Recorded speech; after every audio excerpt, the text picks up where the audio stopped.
chang le thil hi lam zosia dik thei mawng-mawnglo ang hun om se hi hoidewin plan ni bola ha zila kizil thim sapin le thil chi dik thei ke lo hun om se hi adik loading chu adik lo a hi tho-tho mai se hi a hin la a phalo pen tu ning kisazo ti aninga chun thil Banggual in chiasual ma le a pha asuk tho-tho hi jigola thil chiasual chu ending in la kisazo em. Let's get it on.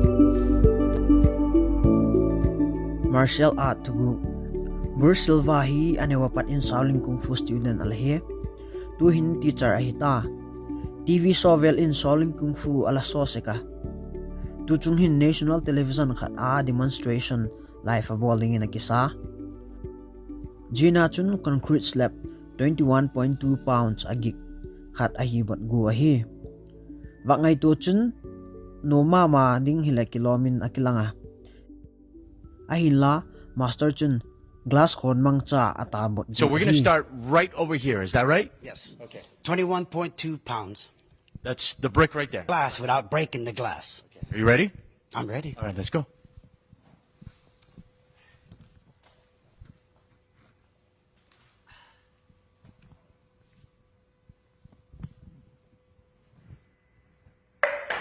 Slap chu abong ahin la glass chu bang ma ti poi hadi sak chi to kiging chai hos pa chun le hat siding hi slap ho chu atak takai nam ti confirm awak bola hi le awak khoina chun slap tabat sanga khalin zo khat awak khoi bong kha are mi suk flop hat diak. Check it out, baby. Guns. You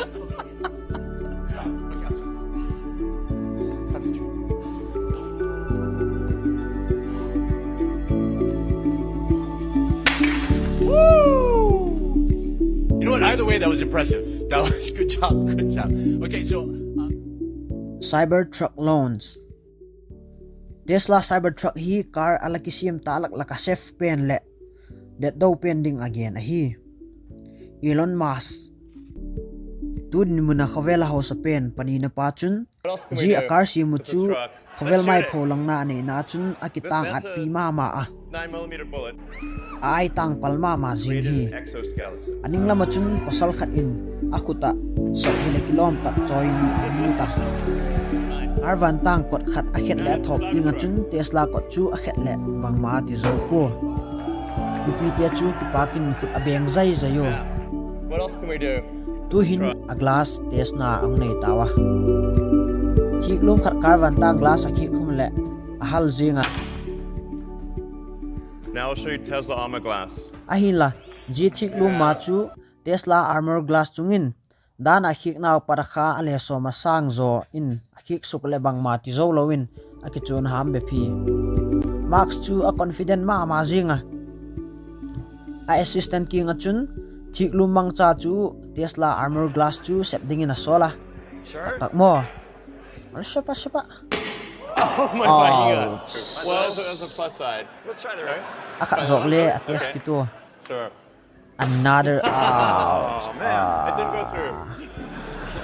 Multi-billionaire Max ani nga chun ngai thim na dot mai lo chu thilbawl dang om ta poi. Face ID fail. iPhone alamang khazo sin Face ID hoidan ha chi ding hiwa.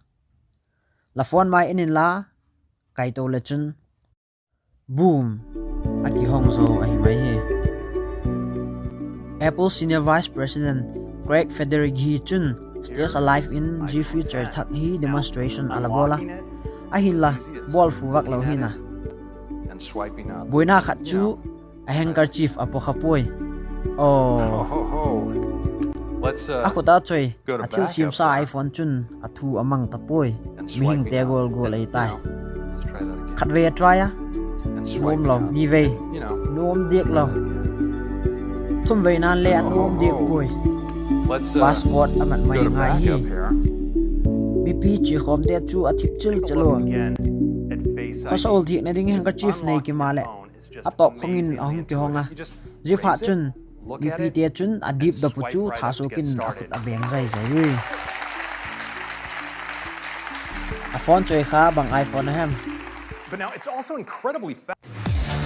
best jump plunge mi experience pen ti ading le thil hi achi so the tlat hi a hin la Richard Hendrickson ading a hin wang phat takin emergency plan chalam kha hilo le alung lut nan ala that ding da na hi imugolun je professional jumper le gymnast hi a hin khu astan la pen bowling in akisa gymnast Paul ki phuna khu kolek fit sang thum wala sang a hi Richard chun gymnast move chom bola athim ma jinga bangkim chu achi dik veka ahila manglam thil ahung tung hi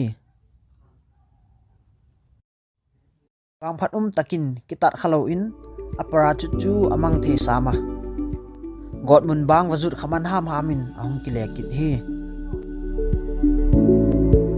balloon fest disaster khovel gam khoi ta khilele balloon igen khak pha le thil phalam le ki pak nalam ge na in imang deu se ko gol le pai ki pol na kongale gol le pai balloon ki petu ta te hela gol le pai ki nai ko ma ta poi